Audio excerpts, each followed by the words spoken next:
Hello everyone, welcome to my channel Narula stenography. इस video में मैं आपको बताऊंगा कि आप अपनी शॉर्टहैंड में मिस्टेक्स कैसे कम कर सकते हैं।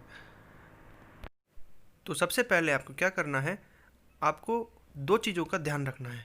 First is focusing and second one is concentrating. Focusing और कॉन्सेंट्रेटिंग दोनों ही आपको ध्यान में रख के चलनी है।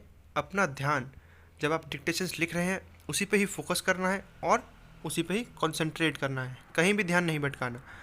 उसके बाद आता है हमारा नेक्स्ट पॉइंट, टाइपिंग का। जब आप एक डिक्टेशन लिख लेते हैं तो कई बच्चे आलस के मारे उसे टाइप नहीं करते, तो आपको ऐसा नहीं करना है। अगर आपको आगे निकलना है उन बच्चों से जो बच्चे ऐसा करते हैं, तो आपको उनसे हट के कुछ करना होगा। आप अगर एक दिन में 5 डिक्टेशंस लिख रहे हैं तो उनमें से कम 3 डिक्टेशंस तो टाइप करिए ही करिए। अगर आप ऐसा नहीं करते हैं तो आपकी मिस्टेक्स ज़रूर बढ़ेंगी ही बढ़ेंगी, ना कि घटेंगी। तो टाइपिंग एक बहुत बड़ा फैक्टर होता है आपकी मिस्टेक्स को कम करने के लिए।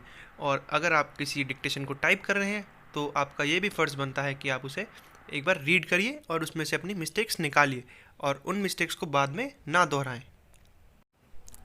फ्रेंड्स, उसके बाद आता है रीडिंग। तो टाइपिंग करने से पहले आप अपनी डिक्टेशन को 2 बार रीड करिए। जो वर्ड सेम सेम दिखते हैं जैसे कि इन और एनी, इनमें डिफरेंस आप अपनी रीडिंग टाइम में ही कर लीजिए। जैसे कि इन आ और एनी के बाद आपने कुछ लिखा है तो इन और एनी का डिफरेंस आप अपने आप कर लीजिए, ताकि आप जब उसे टाइप करें तो आपको दिक्कत ना आए। फ्रेंड्स, उसके बाद आता है हमारा सर्कलिंग द मिस्टेक्स। जब आपने एक डिक्टेशन को लिख लिया है अपनी शॉर्टहैंड में और आप उसे रीड कर रहे हैं, तो अपनी मिस्टेक्स साथ साथ सर्कल करते जाइए और उन मिस्टेक्स को फिर ठीक करिए। अगर आप उन्हें ठीक नहीं कर रहे हैं तो कोई फ़ायदा नहीं है आपका मिस्टेक्स को निकालने का, और आप ऐसे ही शॉर्टहैंड में लगे रहेंगे, ना आपकी स्पीड बढ़ेगी और आपकी मिस्टेक्स भी और ज़्यादा बढ़ती रहेंगी।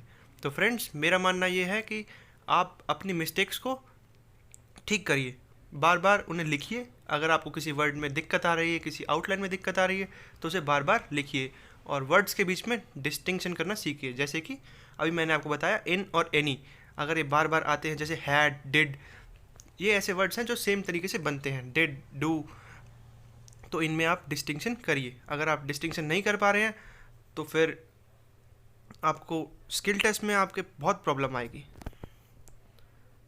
Thank you. So friends, please like, share and subscribe my channel, and thank you.